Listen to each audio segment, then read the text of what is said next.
burning season. In 1626, this prosperous German city descended into madness under Prince Bishop Philipp Adolf von Ehrenberg. The bishop had become convinced that a satanic conspiracy had infected his territory. What followed was not merely a witch hunt, but a systematic extermination. Court records show that between 1626 and 1630, over 900 people were burned at the stake in Würzburg and its surrounding villages. The executions were conducted with mechanical precision. Every few weeks, guards would round up between 15 and 25 new victims. They were held in the city's witch house, a specialized prison where windows were bricked up to prevent any possible escape through demonic flight. Torture was applied methodically. First the thumb screws, then leg vices that crushed shin bones, and finally the strappado to dislocate shoulders. The victims defied all expectations. The executioner's ledger lists children as young as 9 sent to the stake.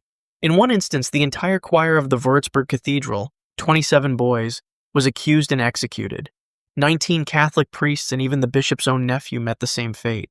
No social class was spared. Burgomasters, university professors, wealthy merchants, all burned alongside beggars and peasants. During the winter months of 1628, witnesses described how condemned witches were forced to walk barefoot through snow to their execution site. Their feet left bloody trails on the frost-covered ground. The pyres were constructed at the city's edge, where the Würzburg castle still stands today. Court documents specify that victims were bound to stakes with iron chains, surrounded by green wood to slow the burning process.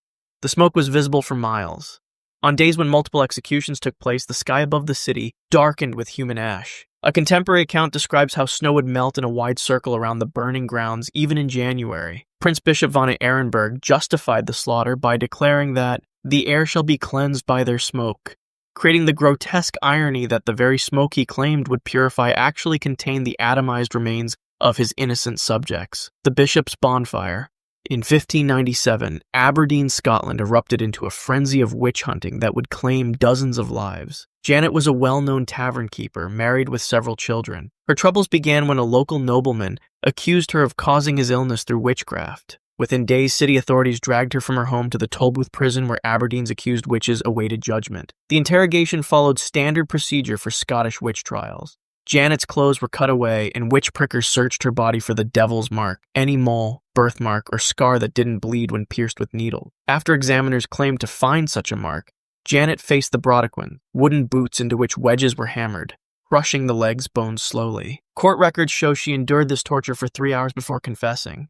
Her confession grew increasingly elaborate under continued torture. She admitted to meeting the devil at midnight, to transforming into a crow, to raising storms that sank fishing boats, and to poisoning wells. Each new confession implicated other townspeople, feeding the growing panic.